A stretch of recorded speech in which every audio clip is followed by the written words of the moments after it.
Posiblemente algunos se estén preguntando cómo es que el pastor Bor consiguió un nombre tan raro para una conferencia.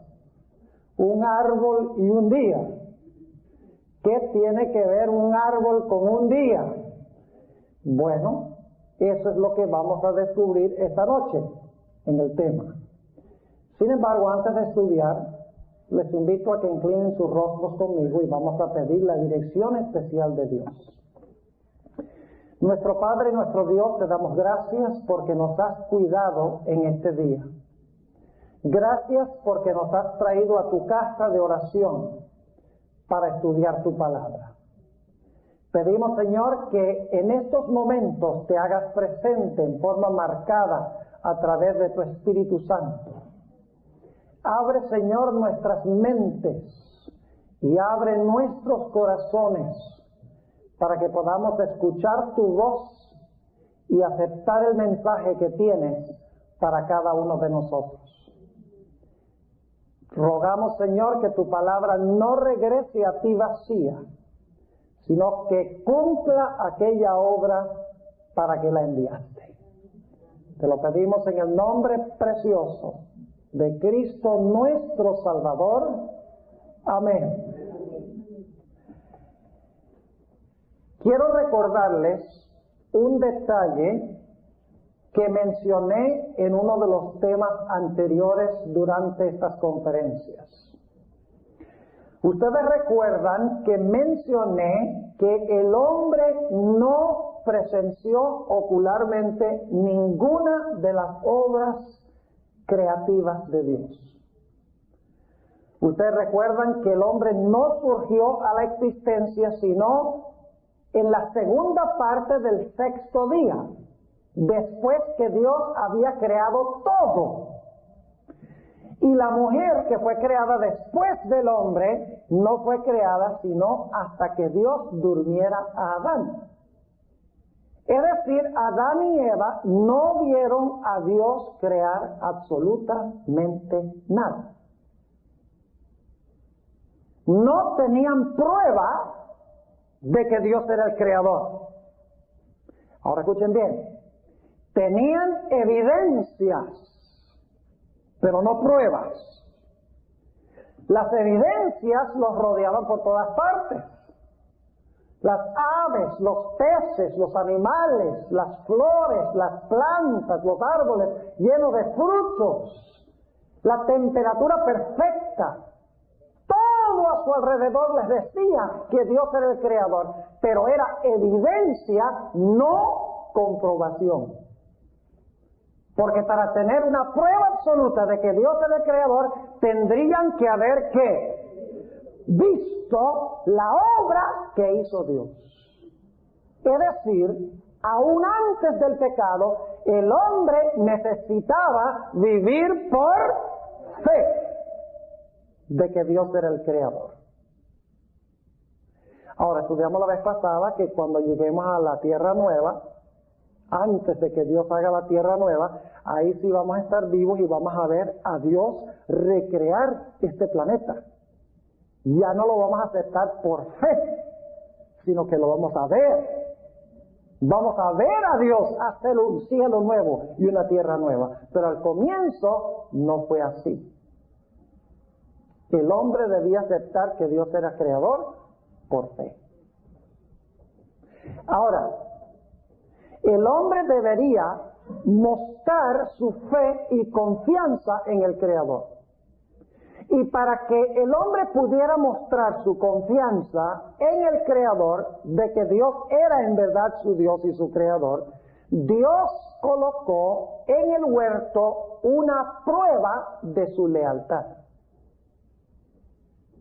¿Ustedes recuerdan cuál fue esa prueba de la lealtad del hombre que Dios colocó en el huerto? Colocó un árbol que se conoce como el árbol de la ciencia del bien y del mal. El propósito de ese árbol era muy sencillo. Era para que el hombre pudiera demostrar a través de la obediencia, absteniéndose de comer del árbol, su lealtad a Dios. Sencilla y llanamente ese era el propósito. Mostrar su lealtad a Jehová como su Dios y su Creador. Es decir, si respetaba el árbol y no comía del árbol, iba a estar diciendo, yo reconozco que Jehová es mi Dios y que Jehová fue el Creador, aun cuando no lo vi crear nada, pero lo creo por fe. Al respetar la señal del Creador, iba a reconocer al Creador. Ahora, leamos algunos versículos en cuanto a esa prueba de lealtad que Dios colocó en el huerto. Vayan conmigo a Génesis, el capítulo 2 y el versículo 15. Génesis, el capítulo 2 y el versículo 15. Lo primero que quiero que noten en este pasaje es que Dios dio un mandato positivo. Le dijo al hombre de qué podía comer. Versículo 15 dice, tomó pues Jehová Dios al hombre y le puso en el huerto de Edén para que lo labrara y lo guardase. Y mandó Jehová Dios al hombre diciendo, de todo árbol del huerto comerás. Pregunto, ¿ese es un mandato positivo? Claro que sí. Le está diciendo al hombre, mira, todos los árboles del huerto son para tu uso diario. ¿No es cierto? Úsalos, disfrútalos al máximo, porque yo te los doy. De todo árbol del huerto tienes mi permiso para comer, son tuyos para comer.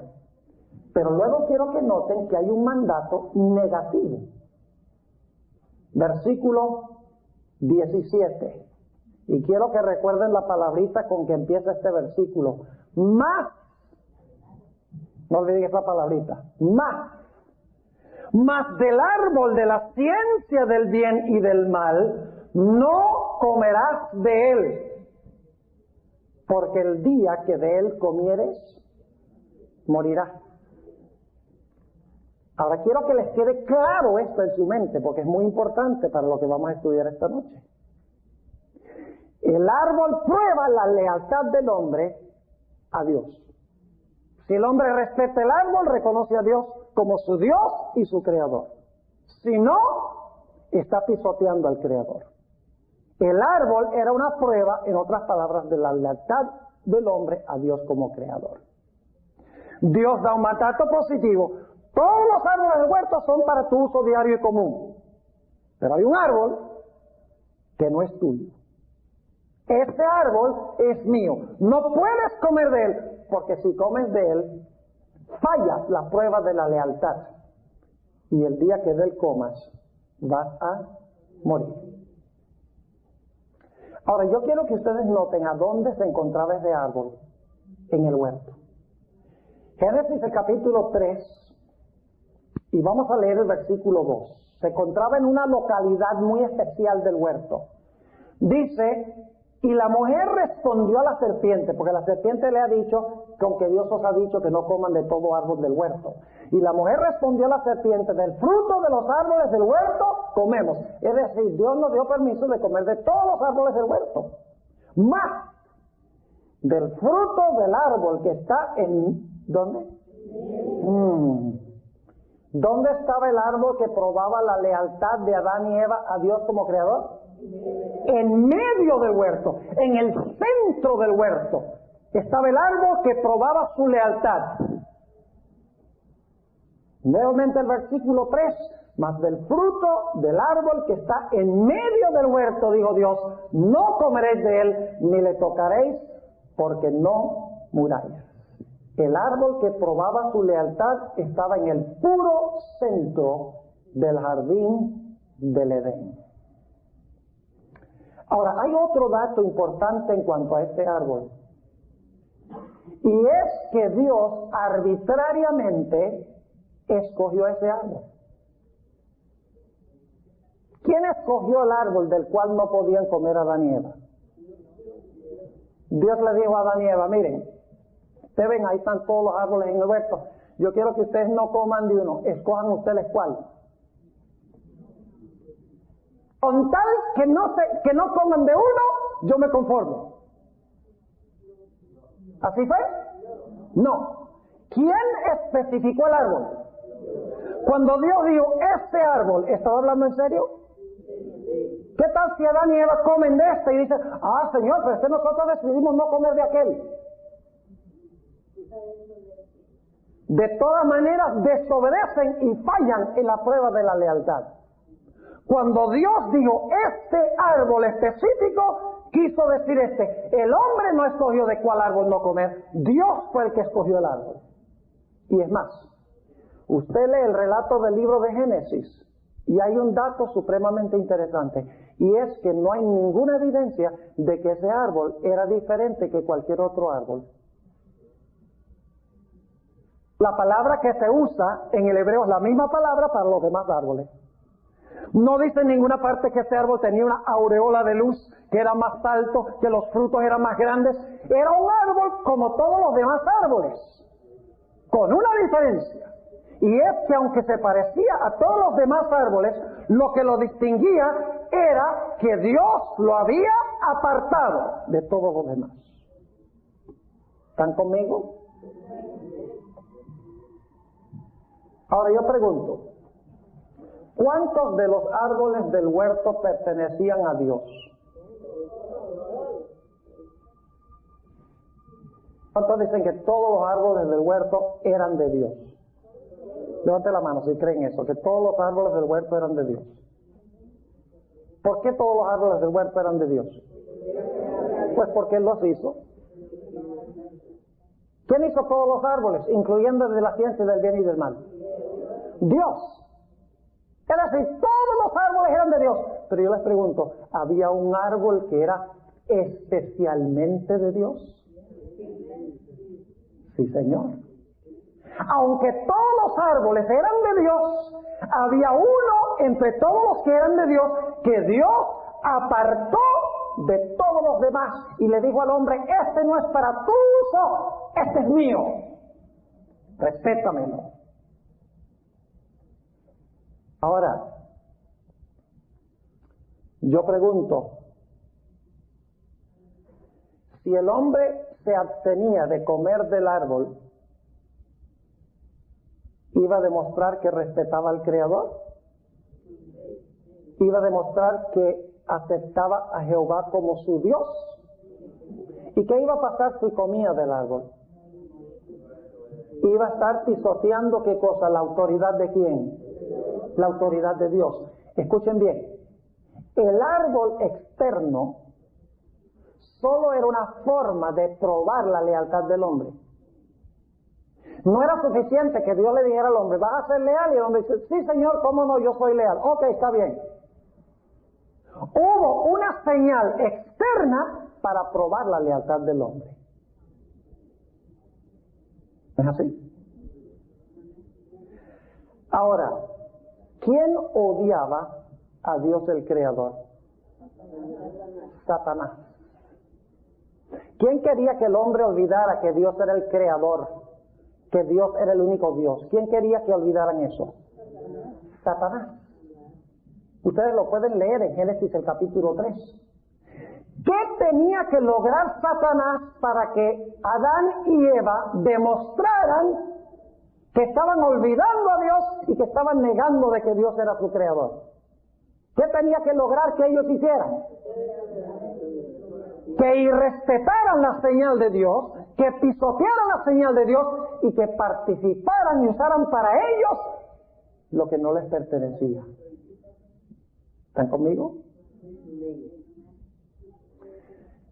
Y Génesis 3 nos dice que Satanás en realidad odiaba a Dios el Creador. ¿Y saben algo?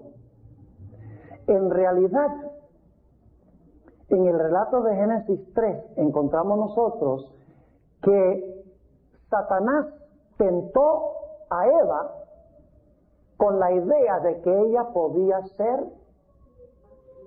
Dios. ¿Qué le estaba diciendo Satanás a Eva? Le estaba diciendo, tú no eres ninguna criatura, tú no eres criatura. Y si miran con cuidado el argumento de Satanás, lo que Satanás está diciendo, mire, Dios les dijo a ustedes que ustedes van a morir si comen de ese árbol. Pero en realidad ustedes no van a morir, sino que ustedes van a ser como Dios. Ahora, quiero que noten qué capciosa es esta idea. Lo que está diciendo Satanás es que Dios en algún momento pasado comió del árbol y se hizo Dios. Y luego le dijo al hombre que iba a morir si comía, sabiendo que si comía iba a ser como él, porque Dios no quería rivales. ¿Están conmigo? Y se dice, ¿dónde dice la Biblia tal cosa? Pero vamos a leerlo en Génesis 3, el versículo 4. Entonces la serpiente dijo a la mujer, no moriréis. ¿Qué le está diciendo la serpiente a Eva en cuanto a Dios? ¿Dios es qué? Dios es un grandísimo mentiroso. Es lo que está diciendo Satanás a la mujer. Y entonces Eva dice, bueno, tú dices que no vamos a morir, que Dios es un mentiroso. Entonces, ¿por qué nos mintió Dios? ¿Por qué nos mintió Dios? Quiere saber la mujer. Y el diablo dice, déjame explicarte. Versículo 5. Mas sabe Dios, de Dios sabe algo que Él no quiere que ustedes sepan. Sabe Dios que el día que comiereis de Él, serán abiertos vuestros ojos. Es decir, Dios quiere que ustedes estén, ¿qué? Ciegos. En cuanto a la realidad que produce este árbol. Dios no quiere que ustedes sepan que cuando ustedes comen de este árbol, ustedes van a ser otros como Él. Es decir, Dios les prohibió el árbol porque Él sabe que ustedes comen del árbol, les va a pasar lo mismo que le pasó a Él cuando Él comió. Y entonces ahora Dios no va a ser el único, el jefe, sino que va a tener otros dioses por ahí. Y como Dios no quiere rivales, Él los intimidó diciéndoles que iban a morir. Pero ¿qué va? Eso es una mentira. No van a morir, sino que van a ser como Él. ¿Están conmigo? ¿Qué argumento tan poderoso? Y claro, Eva dice, entonces eso que nos dijo Dios de que Él es nuestro creador y que Él es el gran Dios, es una grandísima mentira. Entonces, Él no fue nuestro creador. ¿Y qué hizo Eva? Mostrando su falta de respeto para el creador. Tomó lo que Dios se había reservado única y exclusivamente para Él.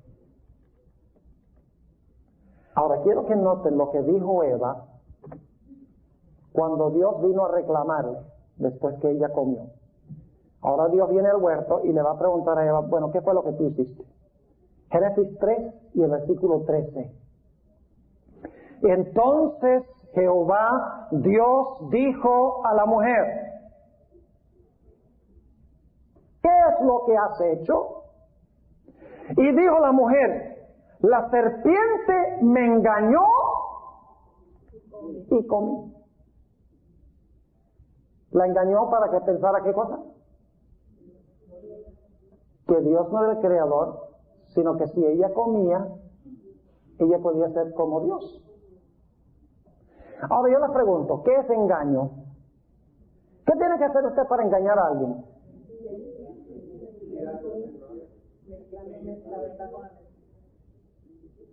Yo escuché a varios decir mentir. ¿Todas las mentiras engañan? Ok, ustedes dicen que sí. Miren para acá. ¿Ustedes ven este saco que yo tengo puesto? Es rojo.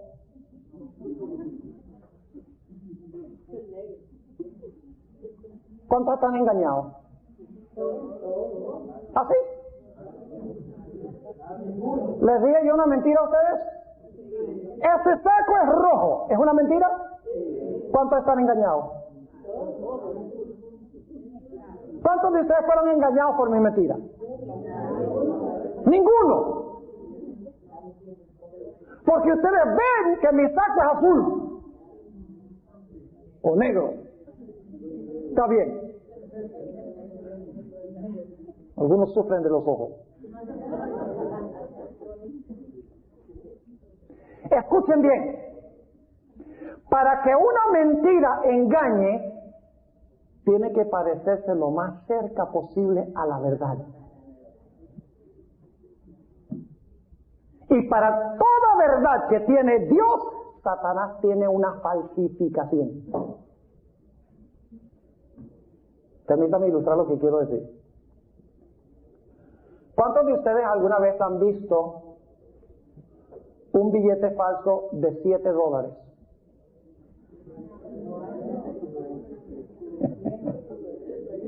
¿No? ¿Nunca han visto uno? Pues yo tampoco.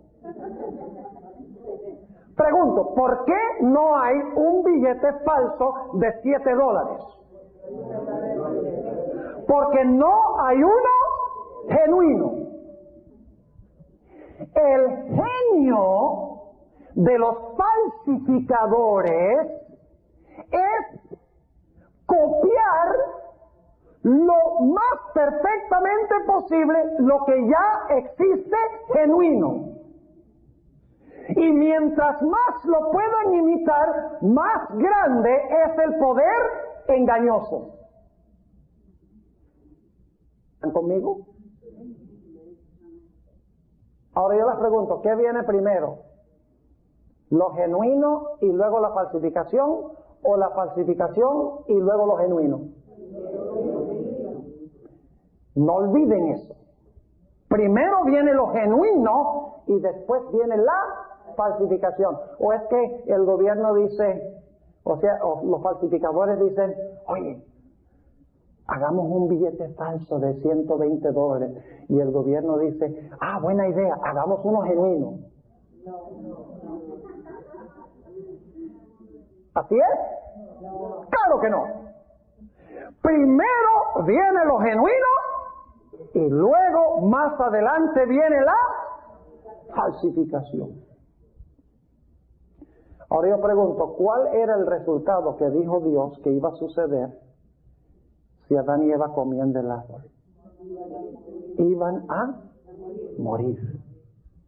El resultado de fallar en la prueba de lealtad y pisotear el árbol de Dios, por así decirlo, iba a ser la muerte.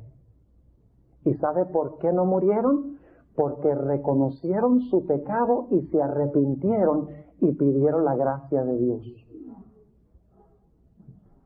Ahora, ¿por qué, dicen ustedes, hemos dedicado todo este tiempo para hablar del árbol? Aquellos que son perspicaces ya saben para dónde vamos con esto. Ahora quiero hacer la aplicación. Porque hoy Dios también nos ha dado una prueba de lealtad. Pero antes de hablar de esa prueba de lealtad, yo quiero preguntarles esto. ¿Tenemos nosotros alguna prueba hoy de que Dios es el creador? ¿Tenemos nosotros más pruebas hoy que lo que tuvieron Adán y Eva? Escuchen lo que estoy preguntando. Tenemos más pruebas hoy de que Dios es el creador que las pruebas que tenían Adán y Eva. ¿Ah, sí? ¿Cuántos de ustedes estuvieron en la creación y lo vieron? Dije pruebas, no evidencias. Yo pregunto, la evidencia antes del pecado y la evidencia ahora, ¿cuál es mejor evidencia de que Dios es el creador? ¿Creen que la evidencia mejor era antes del pecado o ahora? Hermanos y hermanas, eso no hay ni siquiera que pensarlo. Porque en el huerto vivían rodeados de un mundo perfecto. Mientras que hoy vivimos en un mundo lleno de pecado y de muerte y de sufrimiento. Es decir, hoy tenemos aún menos evidencias de que Dios es el creador.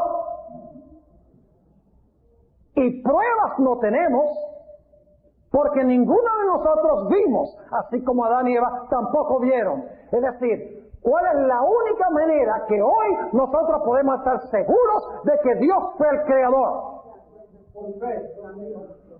Porque Dios lo dice en su palabra. Eso es lo que dice el apóstol Pablo, que andamos por fe no por vista. En 2 de Corintios, el capítulo 5. Es decir, igual que con Adán y Eva, hoy en día nosotros aceptamos que Dios es el creador por fe. Yo pregunto, ¿ha dado Dios hoy una prueba de lealtad? ¿De que reconocemos que Él es el creador? Vayan conmigo a Éxodo 20. Ya el árbol no está, pero sí hay una prueba, igualmente externa que el árbol. Éxodo, el capítulo 20. Y vamos a empezar nuestra lectura en el versículo 8. Y quiero que noten que el mandamiento, cuarto mandamiento de la ley de Dios, comienza con un mandato positivo, diciéndonos qué podemos hacer, y termina con un mandato negativo. ¿Recuerdan eso? Dios le dijo a Adán y Eva, de todos los árboles del huerto, ¿qué? Pueden comer, son para su uso común, personal, pero me he reservado ¿qué? Uno. Ahora quiero que noten que este mandamiento también le da al hombre para su uso común, pero luego Dios dice, uno es para mí. Note lo que dice Éxodo 20 y el versículo 8. Acordarte has del día del reposo, o como dice en el hebreo, Shabbat. Acordarte has del día del Shabbat. ¿Qué es Shabbat? Sábado. Acordarte has del día sábado para santificarlo. 6 días trabajarás y harás toda tu obra. ¿Cuántos días nos ha dado Dios? Oye, qué generoso es Dios. Imagínense Adán y Eva, tan generoso Dios, le dio todos los árboles y se robaron el arbolito de Dios. ¿Cuántos días nos ha dado Dios? 6 días. Un mandato positivo. 6 días son para tu uso común diario. Hacen ellos lo que tú quieras, siempre y cuando no violes la ley de Dios en otros aspectos.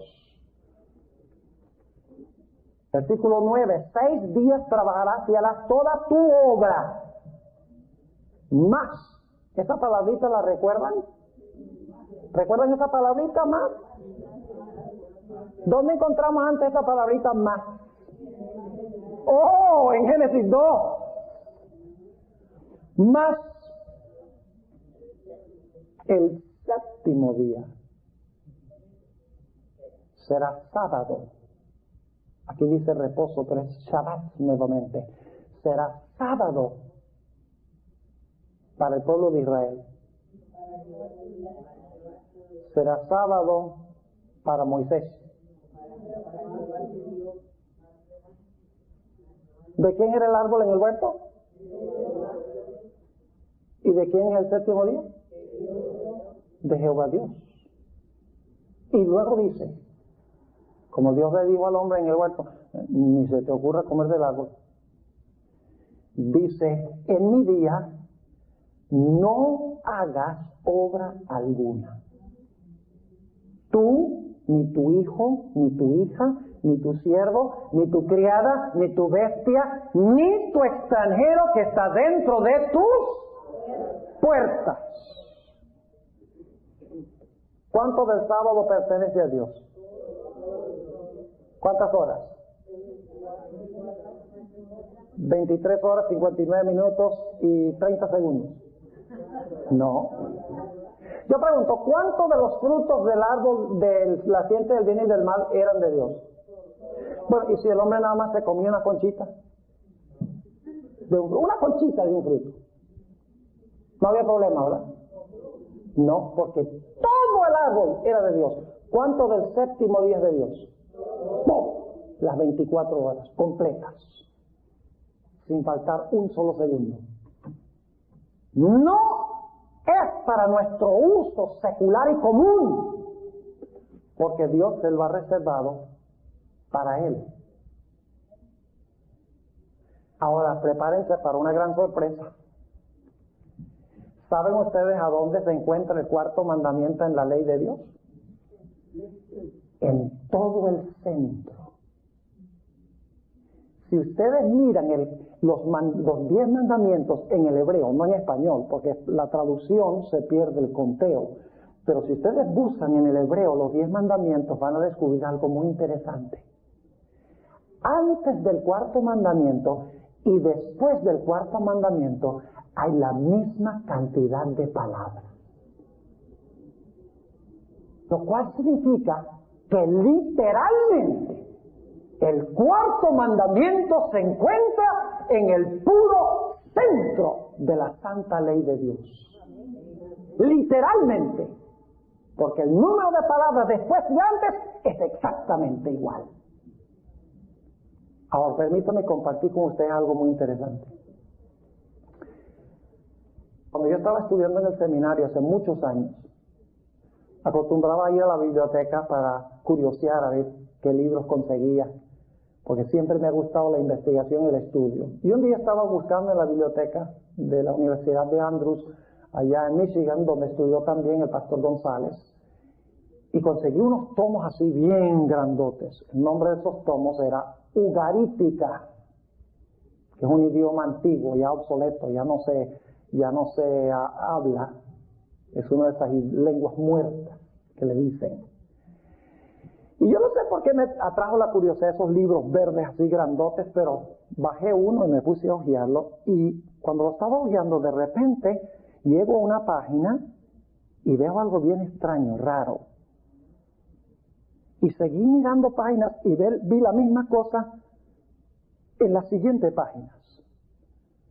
¿Y saben ustedes qué era?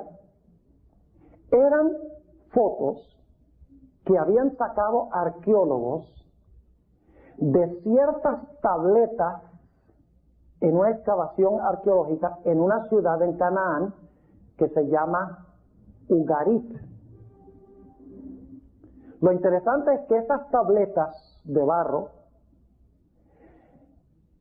escribieron en el mismo periodo que se escribieron los 10 mandamientos.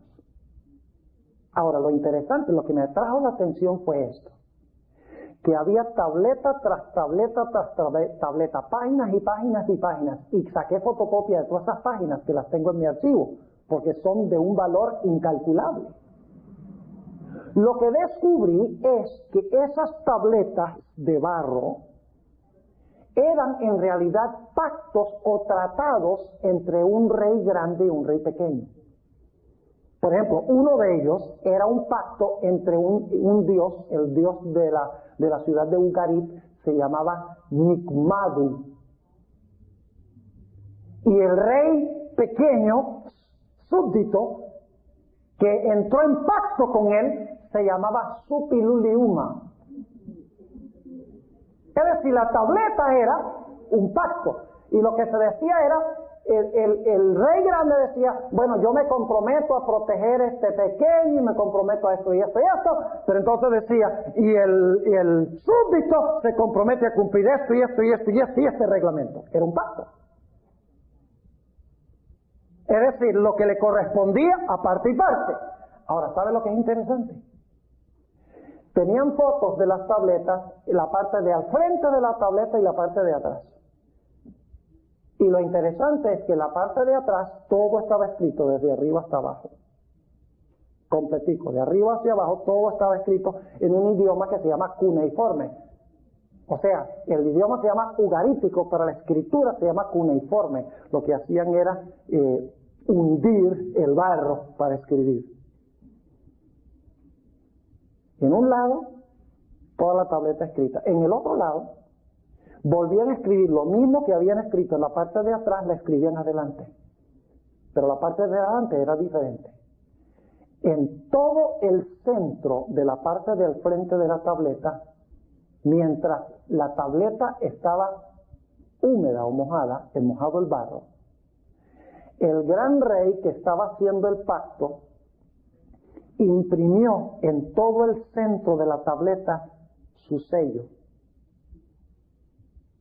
Y por eso es que escribían atrás de nuevo el material, porque cuando aplicaban el sello, y no era un sellito así, un sellote que cubría casi la mitad de la tableta, sello redondo así.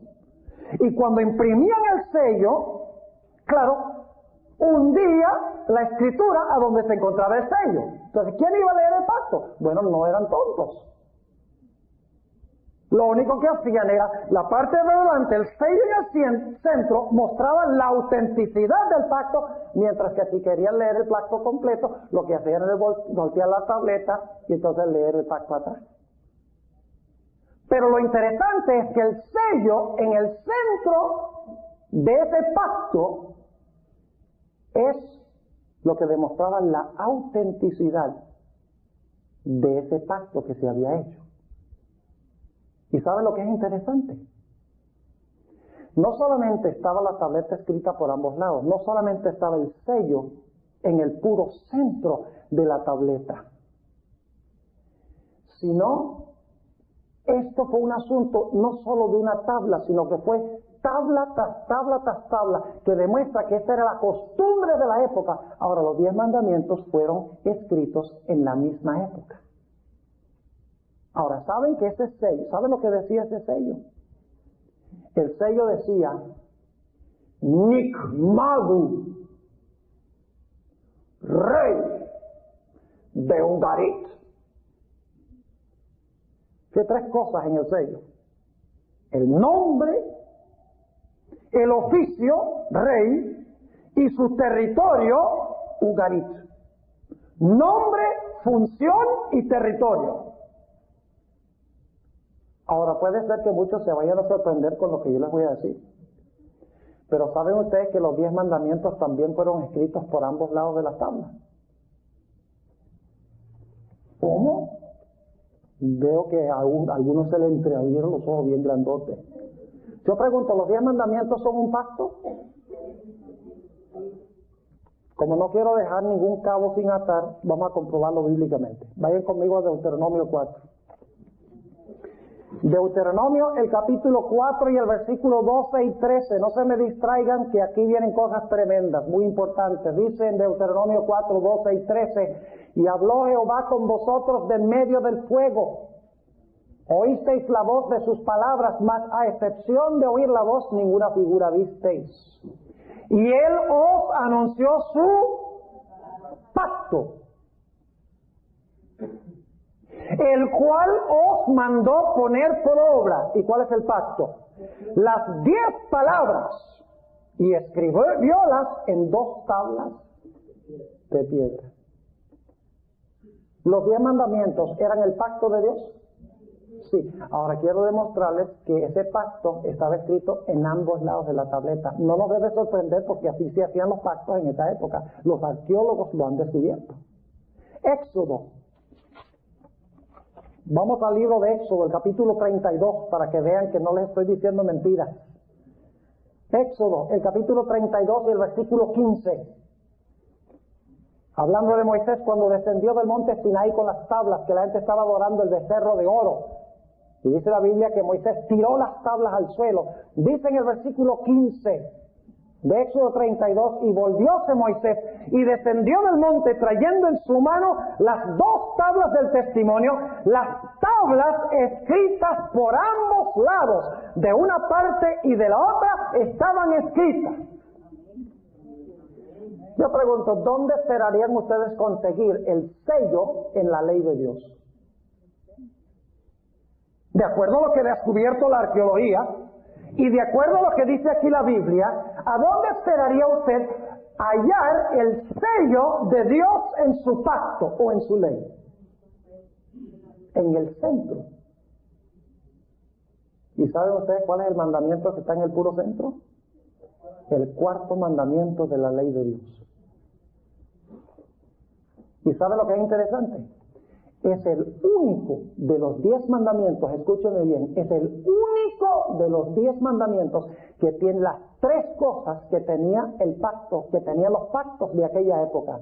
En primer lugar, aparece el nombre, Jehová tu Dios. En segundo lugar, aparece su función, creador.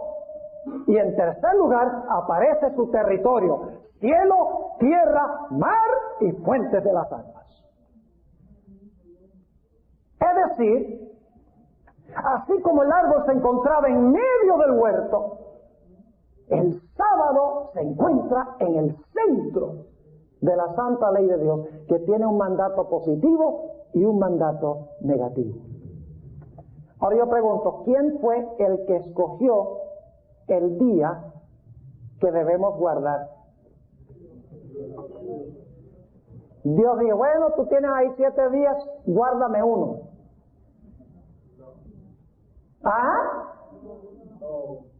¿Eso es lo que dijo? No. No dijo Dios, cualquier día está bien, con tal que me dediques uno. Eso sería como decir, cualquier árbol está bien, con tal que me dediques uno. No. ¿Quién escogió el árbol? Dios. ¿Ustedes creen que cuando Dios escogió ese árbol hablaba en serio? ¿Quién escogió el día? El séptimo día, ¿sí o no? ¿Hablaba en serio cuando dijo el séptimo? ¿O estaba bien que la gente le dedicara a cualquiera? No, señor. El día lo escogió Dios específicamente y esperaba que el hombre respetara ese día como esperaba que respetara ese árbol. Ahora escuchen lo que les voy a decir. Todas nuestras medidas de tiempo tienen una explicación astronómica. Por ejemplo, nuestro día es la cantidad de tiempo que toma nuestro planeta para dar una vuelta completa en su eje. Es decir, el día se define por el movimiento de la Tierra, 24 horas. El mes es el periodo entre una luna nueva y otra. Es decir, el mes se define por movimientos de astros celestes. El año es la cantidad de tiempo que toma nuestra Tierra en dar una vuelta completa al Sol, 365 y un cuarto días. Es decir, el día, el mes y el año tienen explicación científica, pero hay una medida de tiempo que es arbitraria y no tiene ninguna razón de ser científicamente, y esa medida de tiempo es la semana. Los científicos se han devanado los sesos para explicar por qué. Va uno hacia atrás en la historia, hasta donde se puede ver, y siempre ha habido una semana de 7 días. Sin explicación científica ni astronómica. Dicen, ¿por qué? La Biblia explica por qué. Porque Dios hizo el cielo, la tierra, el mar y las fuentes de las aguas y todo lo que hay en ellos en 6 días y reposó el 7º día. Esa es la única explicación. El sábado es un día arbitrariamente escogido por Dios, como arbitrariamente escogió un árbol. ¿Cuántos días son de Dios? Levanten la mano si creen que todos los días son de Dios. ¿Y qué pasa que algunos no levantan la mano? ¿Quién hizo los días? ¿Quién fue el que hizo tarde y mañana, día primero, día segundo? ¿Quién cree que los días son de Dios? Todos los días son de Dios. ¿Todos los días son de Dios? ¡Claro que sí! Pero escuchen bien. Todos los días son de Dios, pero no todos los días son santos. Porque hay muchos cristianos por ahí que dicen, no, yo les dedico todos los días a Dios. Porque todos los días son de Él. Yo pregunto, ¿cuántos árboles eran de Dios? ¿Había un árbol especial en medio de todos los árboles? ¿Que era especialmente de Dios? Sí, todos los días son de Dios. Pero hay un día que es especialmente de Dios, ¿sí o no? Claro que sí. Qué tremendo paralelo entre un árbol y un día. Pero yo quiero preguntarles, para ilustrar el punto, ¿cuánto de nuestro dinero es de Dios? Vamos, no sean flojos. Levanten la mano si creen que todo nuestro dinero es de Dios. Levanten la mano. Oiga, pastor, que pasen los diáconos. Porque aquí vamos a recoger el presupuesto de la campaña de todo el tiempo. Porque acaban de decir que todo es de Dios, todo va para el plato de la ofrenda. Todos están de acuerdo de que todo nuestro dinero es de Dios. Pero yo pregunto, ¿hay una porción que es especialmente de Dios? ¿Cómo se llama? Diezmo.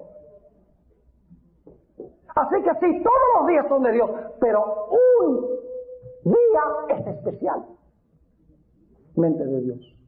Un árbol era especialmente de Dios, aunque todos los árboles eran de Él.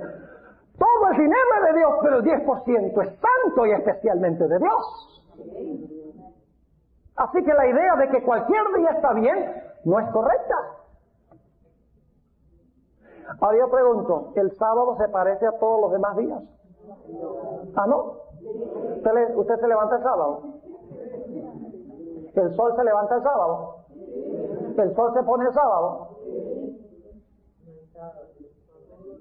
El sábado es un número en el calendario, como todos los otros días. El sábado tiene 24 horas. Entonces el sábado es igualito a todos los demás días. Yo pregunto, ¿el árbol de la ciencia del bien y del mal se parecía a todos los demás árboles? Sí, nada lo distinguía. ¿El séptimo día sábado se parece a todos los demás días? Sí. ¿Dónde radica la diferencia? No en su apariencia, sino en el hecho de que fue apartado por Dios.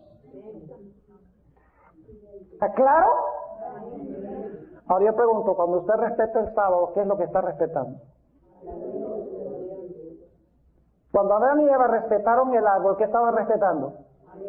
A Dios. Y estaban reconociendo de que Dios era su ¿qué? Su creador. Vamos a ver si el sábado es lo mismo hoy. Vuelvan a Éxodo 20 conmigo.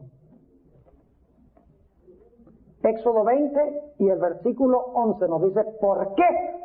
Dice Dios, usa 6, pero guárdame uno. Versículo 11 dice,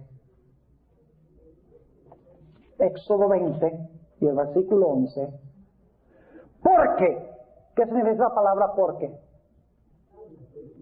¿Está dando la razón por la cual debemos guardar el sábado? ¿Que debemos trabajar 6 y dejarle uno para Dios? ¿Está dando la razón ahora? Sí. Por ejemplo, cuando el hijo nos dice, ¿y por qué, papá? Ah, por esto y por esto y por esto. Da la razón. Ahora va a dar la razón. Porque en 6 días hizo Jehová los cielos y la tierra, la mar y todas las cosas que en ellos hay. Y reposó en el séptimo día. ¿A dónde nos regresa esto? A la creación. Y reposó en el séptimo día. Por tanto Jehová bendijo el día del reposo y lo santificó. Las 3 cosas que hizo con el sábado en la creación se mencionan en el 4º mandamiento. Reposó, bendijo y ¿qué? Y santificó. Yo pregunto, ¿el sábado del 4º mandamiento es el mismo sábado de Génesis? Sí, Señor. Y yo pregunto, ¿el sábado en Génesis fue hecho antes o después del pecado? Antes del pecado. Es parte del plan original de Dios para la raza humana. Porque algunos dicen, no, el sábado es una señal del reposo que iba a darnos Cristo cuando muriera en la cruz. El problema es que cuando Dios hizo el sábado no había necesidad de cruz porque el hombre todavía no había pecado. Y lo que yo no comprendo es que algunos cristianos, escúchenme bien, algunos cristianos, cuando uno los confronta y dice, mire, entonces usted me está diciendo que el sábado, hoy en día, no hay que guardarlo, el plan ha cambiado. Sí, dicen, sí. Yo le digo, entonces déjeme preguntarle algo. ¿Usted todavía cree que un hombre y una mujer se deben casar?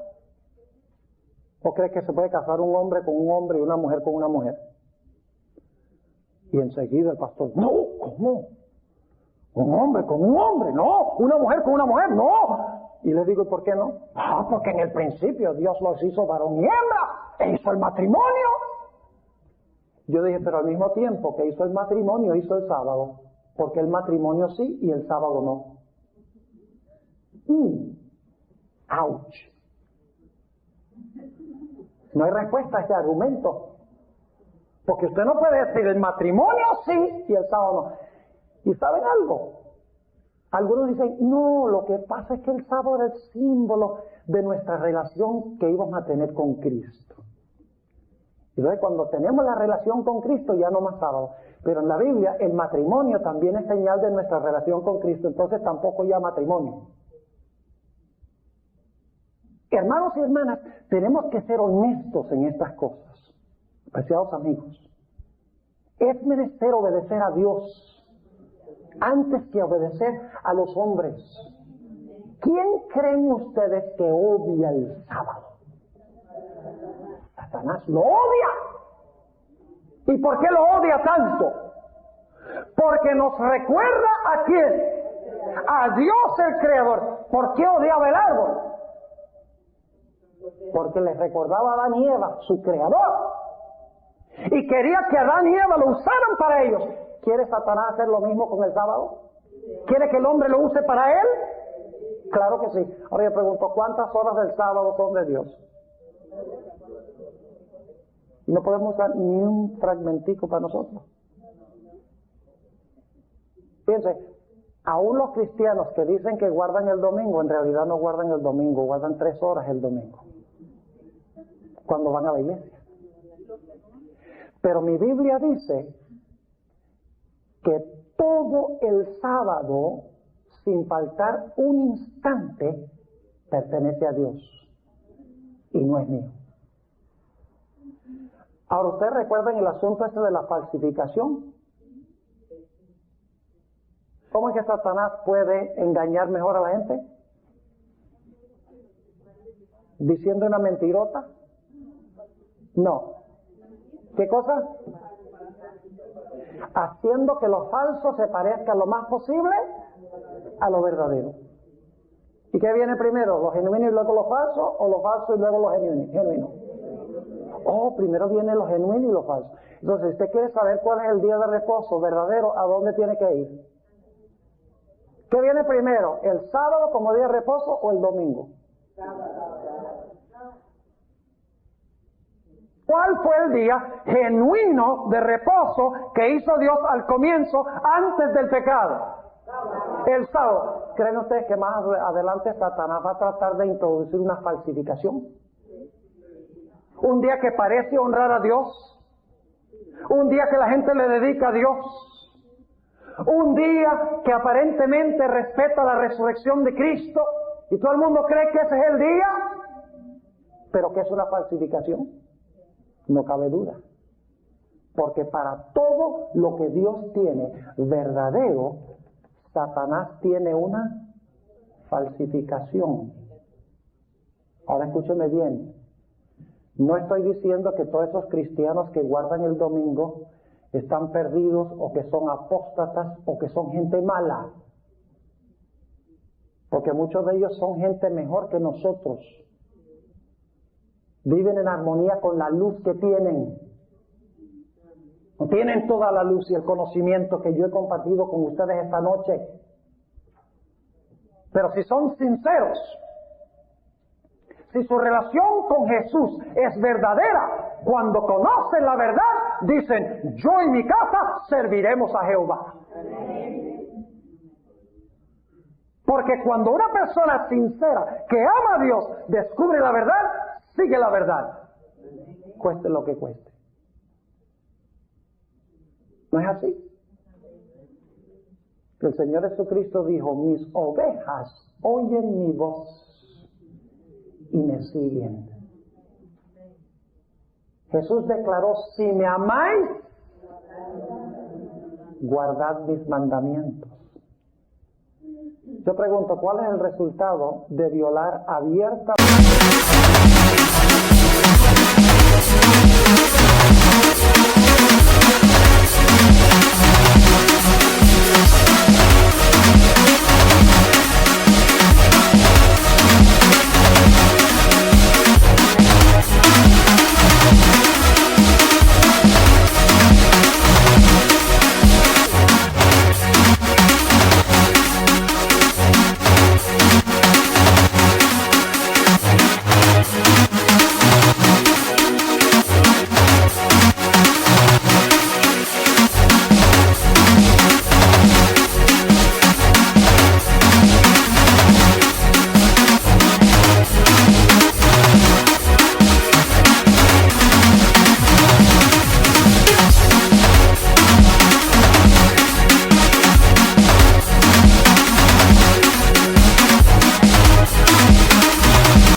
sabiendo que el sábado es el día de reposo. ¿Cuál es el resultado de comer del árbol de la ciencia del bien y del mal? La muerte. ¿Saben ustedes, según la Biblia, cuál es el resultado de pisotear el sábado de Dios a sabiendas? Vamos a leerlo en Éxodo 31. Éxodo, el capítulo 31. Y el versículo 14. Palabras solemnes, hermanos y hermanas, visitas. Palabras solemnes, solemnes. Dice aquí, Éxodo 31, 14. Así que guardaréis el sábado, porque santo es a vosotros. El que lo profanare, de cierto morirá. Porque cualquiera que hiciere obra alguna en él, aquella alma será cortada de en medio de sus pueblos. ¿Saben el argumento que usan algunos? Ellos dicen, aquí dice que en la Biblia, que el que quebranta el sábado hay que matarlo. Entonces, ¿por qué no estamos matando a la gente hoy que quebranta el sábado? Y lo usan como evidencia de que ya no hay que guardar el sábado. Porque como no matamos gente que no guarda el sábado, significa que el sábado ya desapareció. Pero ¿saben ustedes que la Biblia también dice que cualquiera que cometía adulterio debía ser apedreado? Entonces, porque ya no apedreamos gente por adulterio, ¿está bien adulterar? ¿Ah? Lo que pasa es que la gente usa argumentos para tratar de zafarse de obedecer a Dios. Pero una persona sincera y abierta de corazón a la voz de Dios no busca cómo zafarse, sino que busca cómo obedecer a Dios por amor. Ahora les voy a concluir con esto. No quiero que alguien se lleve la impresión de que guardar el sábado es una carga grandísima, entonces mejor lo guardo porque así no me van a matar. Si usted lo guarda porque tiene miedo a morir, Dios no acepta que lo guarde así. ¿Saben por qué fue hecho el sábado? Como estudiamos antes, es un día de gozo y refrigerio. Yo no sé de ustedes, pero yo necesito el séptimo día para cambiar de rutina. ¡Ah, qué sabroso! Olvidarme del televisor, olvidarme del juego, olvidarme de pensamientos seculares, de la música, aún la música clásica, todo de las malas noticias que se están realizando en el mundo. Y entonces yo olvidarme de todo eso que hago todos los días, todo lo secular, y decir, este día lo voy a dedicar 100% en comunión con mi querido Jesús. ¡Ah, gloria a Dios! Eso es lo que significa el sábado. Venir a la iglesia, cantar, reunirse con los hermanos, salir a caminar en medio de la naturaleza, aunque por aquí no hay mucha naturaleza, pero no tiene que manejar muy lejos para caminar en medio de la naturaleza. Pueden ver videos religiosos, escuchar música religiosa, salir a dar estudios bíblicos, visitar a los enfermos. Hay mucho que podemos hacer el sábado. No es tanto lo que no debemos hacer, sino que cuando estamos haciendo lo que debemos, no vamos a tener problemas con lo que no debemos. Y concluyo con esto. ¿Saben por qué la mayoría de los cristianos hasta aborrece el sábado? Porque ellos creen que el sábado de la Biblia es el sábado de los fariseos. Los fariseos tenían reglas de no puedes hacer esto y no puedes hacer esto, no puedes caminar sino media milla, no puedes sanar a un enfermo, no puedes. Pero ninguna de esas leyes de los fariseos están en la Biblia. Pero cuando los cristianos ven el sábado, no ven el sábado de la Biblia, sino que ven el sábado de los fariseos y creen que ese es el sábado de la Biblia. ¿Están entendiendo lo que estoy diciendo? Pero el sábado de la Biblia es un día de liberación, de gozo, de felicidad, de refrigerio. Es una bendición. Jesús dijo, el sábado fue hecho para el hombre y no el hombre para el sábado. Yo quiero preguntar en esta noche, siendo que nuestro Señor Jesucristo dice, si me amáis, guardad mis mandamientos. ¿Cuántos de los presentes esta noche quieren decirle al Señor Jesús, a la luz de lo que hemos estudiado, Señor Jesús, y con un corazón sincero y abierto a tu voz, yo quiero, por tu gracia, comenzar a guardar tu santo sábado. ¿Quiere levantar la mano esta noche? Si ese es su deseo, ¿quiere levantar la mano? ¿Quiere colocarse de pie? ¿Mejor? No se paren nada más porque otros se paran. Si usted siente que Dios le está hablando al corazón, póngase de pie. Si no siente que Dios le está hablando al corazón, usted no le vale pararse. ¿Les ha quedado claro el tema esta noche? ¿Sí? ¿Es bíblico? Mire, este es uno de 38 temas que tengo sobre el sábado. Y el otro lo prediqué ya antes en estas conferencias. Hay tanto sobre el sábado que yo tengo 38 sermones sobre el sábado nada más en la Biblia. O sea que lo que hemos estudiado esta noche es solamente un poquito de toda la evidencia bíblica que hay. No dejen pasar esta oportunidad. Saben que la próxima vez que venga el llamado va a ser más difícil todavía. ¿Lo puedo asegurar?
Más difícil, porque cuando Dios habla y no obedecemos, la próxima vez que Dios habla escuchamos menos su voz, porque nos ponemos un poquito sordos al rechazar la voz de Dios.